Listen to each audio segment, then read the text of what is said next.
Welcome to the Deep Dive. We take sources you care about and basically pull out the knowledge you really need. That's the idea. Today, we are plunging into eMarketing, the essential guide to digital marketing. Think of this as like your personal guide to figuring out the digital world. Exactly. And it's based on the insights packed right into this book. You gave us a pretty broad range of stuff from this guide. Yeah, So our mission today is to pull out those essential pieces, what you actually need to know to navigate digital marketing without getting totally lost in jargon. and it really does cover a lot, doesn't it? Just looking at the contents. Mm-hmm. Wow. Everything from market research online Mm-hmm. to mastering online ads, email, mobile marketing. Yeah, it's comprehensive. It gets into making websites convert visitors, cracking SEO, social media, web development, design, Mm-hmm. even writing for digital. And CRM, data analytics, video, affiliate marketing, the whole 9 yards, really. It feels like a full masterclass packed into one resource. And what I found interesting right away was this underlying approach they mention in the preface, this think, create, engage, optimize framework. Ah, yeah. For you listening, it's not just like a checklist. It's presented as a really fundamental way to tackle any digital marketing challenge. So plan first, then build, Yeah. then interact, then improve. Pretty much. It hammers home that you need that thoughtful planning and, crucially, that continuous improvement to actually succeed. Makes sense. And it feels grounded in, real world stuff. It's a collaboration with Red and Yellow Marketing College. Yeah, that partnership suggests it's got both that solid academic thinking and the practical application side covered. Right. But there was something else interesting about the book itself, wasn't there? About how it's distributed. Oh, yeah, Quirk's mission with it, they basically say they want the book to make a difference, a dent in the world. Okay. And they point out that most people using it, the vast majority, actually aren't paying directly for it. Huh. That is interesting. Bold move. It really signals a commitment to getting this knowledge out there, making it accessible. Okay, so let's unpack this for you, our listener. We've got this big digital marketing map from the book and this think, create, engage, optimize idea as our compass. Good analogy. So where's the best starting point to get a grip on all this? Well, the book makes it pretty clear early on in Chapter 3. It all kicks off with market research. Right, before you think, create, engage anything. Exactly. You've got to understand who you're talking to, what they need, what they're looking for before you jump into making stuff or running campaigns. It's the foundation, isn't it? You can build a house on shaky ground. Uh, So what are the key takeaways from the book on doing this research effectively online? well, first, it draws a really clear line between primary research that's collecting new data yourself and secondary research, which is analyzing info that's already out there. Yeah. And here's a big tip for you. Always, always start with secondary research. Why is that? Well, you leverage what's already known. You avoid, reinventing the wheel. Saves potentially wasting time and money on primary research that maybe someone else has already done. Makes total sense. Yep. Dig through existing reports, studies, data first. For a site. And the internet must have completely changed how we do both kinds. Oh, absolutely. Game changer. For secondary research, you've got this massive amount of data just, a few clicks away. Right. And for primary research, it offers incredibly cheap ways to reach potentially huge audiences, surveys, focus groups, all doable online now. Yeah. The book even mentions free online tools that help you figure out stuff like sample size, confidence levels, the statistical bits, which is Yeah. super helpful if you're doing it yourself. That's handy. Now, the type of information we gather, the book talks about qualitative versus quantitative, right? What's the difference there for our listener? Yeah, good distinction. Qualitative is all about exploring ideas, understanding why people feel a certain way. Think open-ended questions, deeper conversations, smaller groups, usually. Get to the nuance. Exactly. Quantitative, on the other hand, is about measuring stuff. Numbers. How many people think this? What percentage do that? You need larger sample sizes here to get statistically valid results. So one's for depth, one's for breadth. Kinda, yeah. And ideally, they work together. You might do some qualitative interviews to get ideas, then test those ideas with a quantitative survey. Gives you a really rounded picture. Okay, so how do we actually do this research online? What methods does the book highlight that you could use? It covers quite a few. First, online surveys, we mentioned those. Great for reaching lots of people, fast, low cost. Right. Then you've got online focus groups, real-time discussions, but everyone can be anywhere in the world. That's cool. And does being online change how people respond in focus groups? It can, yeah. The book suggests the sort of anonymity of being behind a screen can sometimes make people a bit more frank, more honest with their feedback. Interesting.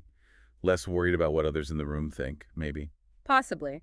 Then there's observation, or online ethnography. Okay, what's that? It's basically immersing yourself in online communities, forums, social media groups, whatever, just observing behavior, understanding the culture, the language, the norms, like being a digital A anthropologist. fly on the digital wall. Exactly. And then there's online monitoring or listening. This is huge. Tracking mentions and stuff. Yeah, tracking mentions of your brand, specific keywords, even what people are saying about your competitors. The book uses the example of tracking Apple computers just as a broad match. So you see the whole conversation. Right. But it also mentions ways to get more specific. Oh, yeah. Like how? It talks about 4 search operators: broad match, phrase match, exact match, and negative match. Using these helps you filter out the noise. Ah, so you're not just getting every mention of Apple. Exactly. If you use quotes, like Apple computers, you get just that phrase.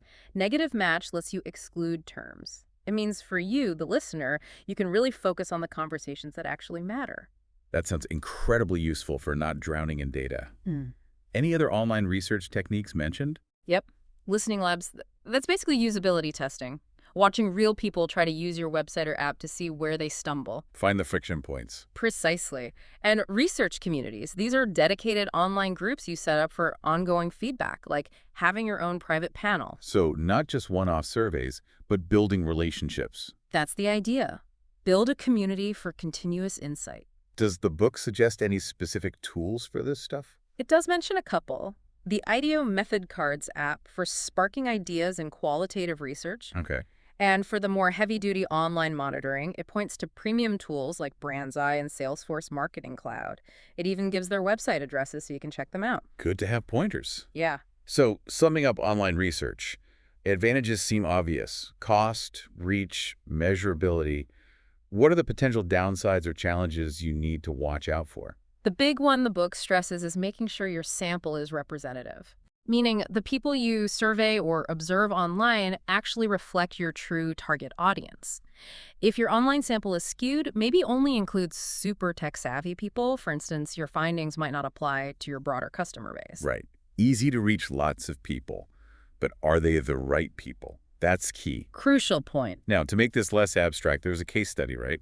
Rocking the Daisies Music Festival. Yeah, great example of online monitoring using BrandZai. They tracked conversations online before, during, and after the festival in 2012. What were they looking for? Trying to understand who was talking about it, what they were saying, the sentiment, positive, negative, identifying issues, spotting opportunities for sponsors to engage, and ultimately measuring the ROI for those sponsors. So tapping into the real-time buzz, was there much chatter? Loads. Uh, In 2012, BrandZai tracked nearly 15,000 mentions, 14,979 to be exact. Wow. But what was really insightful was the shift in sentiment they saw over time. Fewer negative comments, more neutral ones. Suggests the organizers were likely listening and making improvements based on that feedback. That's powerful. Shows how listening can lead to actual change and prove value. Yeah. Okay, market research. Foundational. Got it. Where does the book steer us next for building that digital marketing strategy? Well, Chapter 1 really sets the context. It positions digital not as a separate thing, but as integral to your overall marketing strategy. Yeah, you can't really have a marketing plan today without digital, can you? Pretty much impossible. Yeah. The key takeaway for you is that it's not just an add-on anymore. And the book defined digital in an interesting way. Something about participation. Yeah, it quotes Bud Cadell describing digital as a participatory layer of all media. Participatory layer, what does that mean exactly? It means digital isn't just about channels like websites or social media. It's about how these tools allow your audience to actively participate, to engage, to self-select content. It makes marketing more interactive, more of a two-way street. Less broadcasting, more conversation. You got it. And that connects right back to that framework we mentioned earlier. The think, create, engage, optimize one. Exactly. The think part is where you develop that strategy, understanding how the internet changes things. And create is building the actual stuff. Websites, videos, ads. Yep, the tangible assets, your website, your content, your apps. Engage is getting it out there, building connections. Precisely. Using channels to drive traffic, sure, but more importantly, fostering those relationships, that interaction. And optimize the continuous improvement bit. Correct. Tracking performance, analyzing the data, figuring out what works, what doesn't, and refining everything. ROI is key here. And the great thing about digital, the book stresses, is almost everything is measurable. That's a huge advantage. So when you're in that initial think phase, that strategy phase, what should you be analyzing? The book highlights 4 key areas for situational analysis: the wider environment, market trends, tech changes, your own business, strengths, weaknesses, resources, your customers, needs, behaviors, motivations, and your competitors, who they are, what they're doing. Covering all the bases. Got to have that 360-degree view to make smart decisions. And then understanding the customer's journey. Yeah. There was a visual for that, the brand pyramid. Yeah, the brand pyramid, it maps out stages like awareness, consideration, evaluation, purchase, then moving into bonding, the loyalty loop, and finally becoming an advocate. So from stranger to fan. Pretty much. And the crucial point for you is tailoring your message. How you talk to someone who just become aware of you is very different from how you engage a loyal advocate. Right. Different stages need different approaches. The book also mentioned rethinking the traditional PIAs of marketing. Product, price. Place, promotion, yeah. It argues you need to look at them through a digital lens and always from the customer's perspective. It also brings in that Clue Train manifesto idea. Markets are conversations. Emphasizing dialogue again. Absolutely. It's about genuine engagement, not just shouting your message.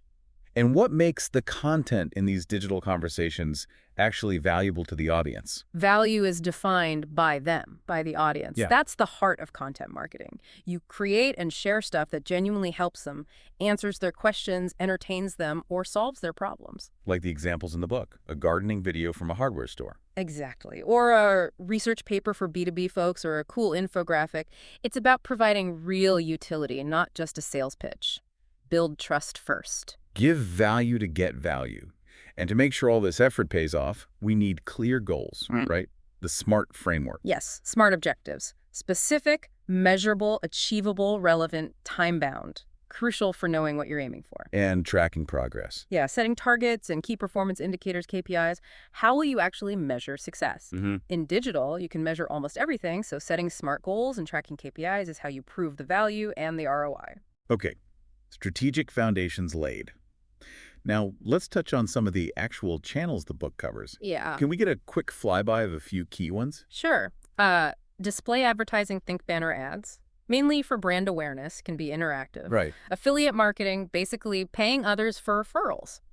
Good for sales and branding. Social media, huge for branding, creating value, encouraging participation, storytelling, getting feedback. Very versatile. And email, still important. Very.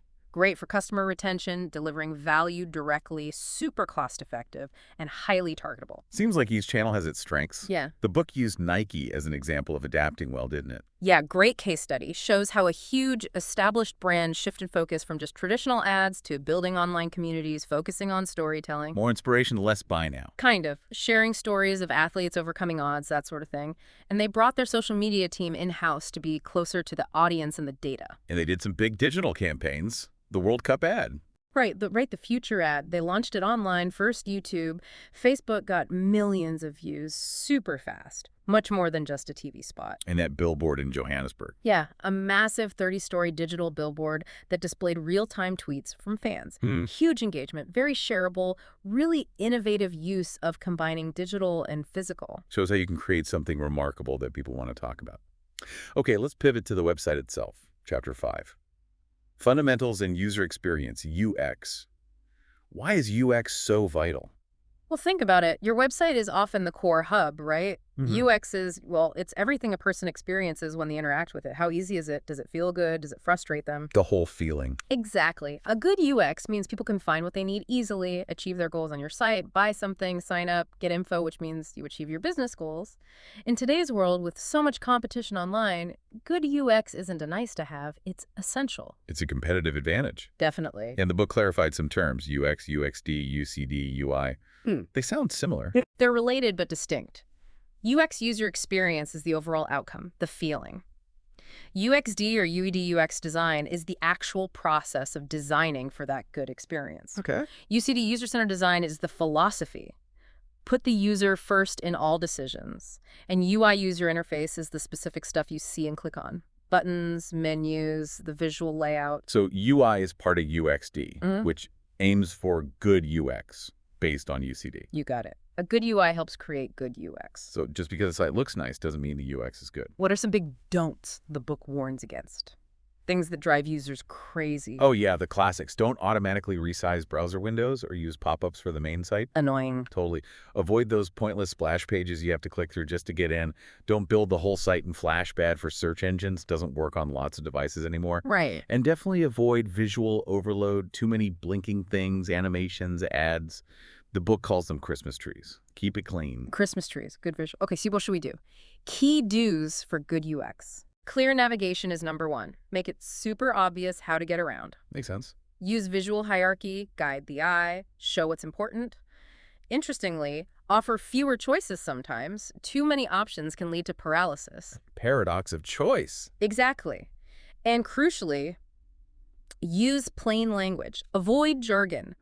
Write for your actual audience. And mobile users, they behave differently, right? Absolutely. The book points out they're often goal-oriented, time-conscious, looking for specific info now, maybe related to their location. So the mobile experience needs to be super streamlined. Fast, efficient, prioritize key tasks like finding contact info or directions. Okay.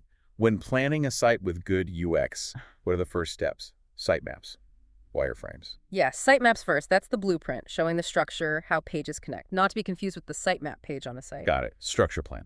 Then wireframes. These are like rough sketches of each page layout, where text goes, where images go, navigation elements. But before any graphic design, focus on structure and function first. Skeleton first, then skin.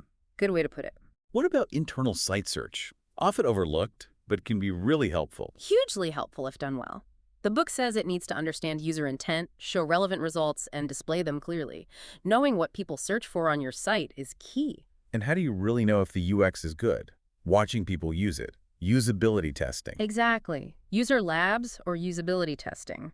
Observe real users trying to do specific tasks on your site. You'll quickly see where they get confused or frustrated. It's incredibly insightful. Even informal testing can help. Definitely. Doesn't have to be a fancy lab. Are there tools to help with the design process itself? Yeah, the book mentions Balsamic for rapid wireframing, creating those quick sketches. Okay. And it really emphasizes creating personas. Profiles of your ideal users. Exactly. Detailed profiles. Demographics, attitudes, needs, goals, tech savviness, everything. It keeps the design focused on real people, not just abstract users. Super valuable. And the book briefly touched on the techie bits. HTML, CSS, above the fold. Yeah, just the basics. HTML is the structure and content. CSS is the visual styling fonts, colors, layout. Above the fold is what you see without scrolling. Still important to put key stuff there. Generally, yes, though with so many screen sizes, it's less absolute than it used to be. But first impressions count. And consistency.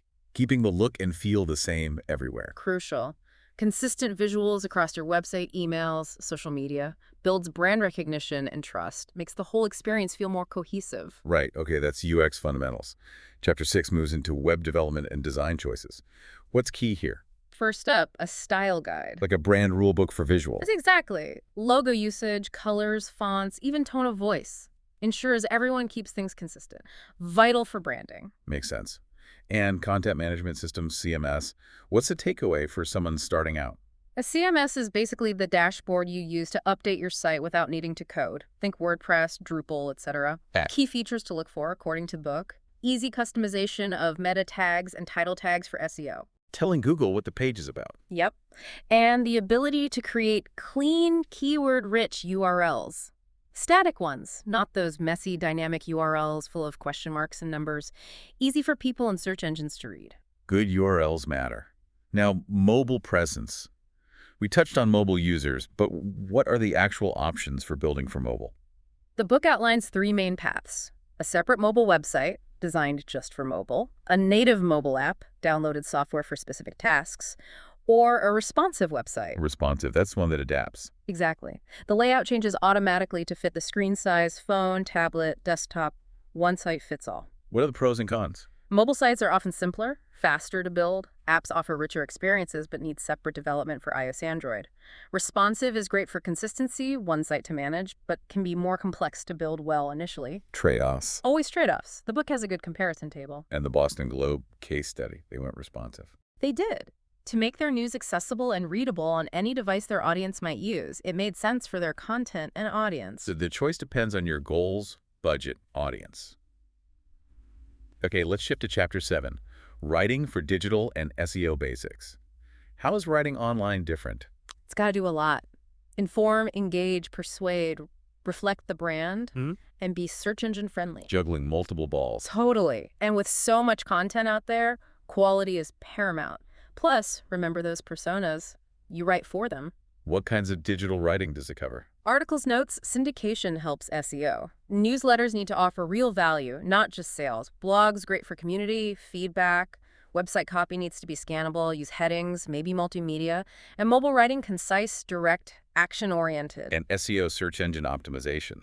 That's about getting found. Exactly. Yeah. Telling search engines what your content is about so they show it to the right searchers. Keywords are fundamental here. So you need to know what people are searching for. Absolutely. Keyword research is step one. Find out what terms your audience uses. And then weave them into the copy. Naturally, yeah. It shouldn't feel forced or stuffed. It's about using the language your audience uses in headings, body text, descriptions, helping both users and search engines understand. And the overall tone still matters, right? Not just keywords. Definitely. Language and tone need to match the audience and focus on benefits, not just features. What's in it for the reader? How does it solve their problem? Always back to user value. Okay, wow. We've covered a huge amount. Research, strategy, UX, web dev, content, SEO. We really have. And honestly, what we've pulled from eMarketing, the essential guide today, is still just scratching the surface. Each of these areas is deep. For sure. Market research alone could be its own deep dive. Same for SEO or content strategy. It really shows how broad and, frankly, how fast-moving digital marketing is. So for you listening, maybe take a moment. Which of these areas we talked about really jumped out at you? Where are your biggest needs or interests right now? Yeah, this deep dive hopefully gives you a solid foundation, a framework. But the key in digital is always going to be continuous learning, staying curious. Absolutely. Which leads us to a final thought for you to mull over. Okay. In this world, absolutely flooded with digital noise, how are you going to use these principles, the thinking, creating, engaging, optimizing, how will you cut through that noise?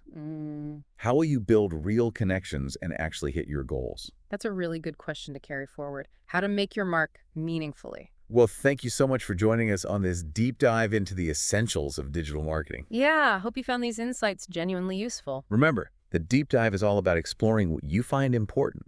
If you've got sources, topics you want us to tackle. Please send them our way. We're always looking for the next fascinating subject to explore. Until next time, keep learning and keep diving deeper.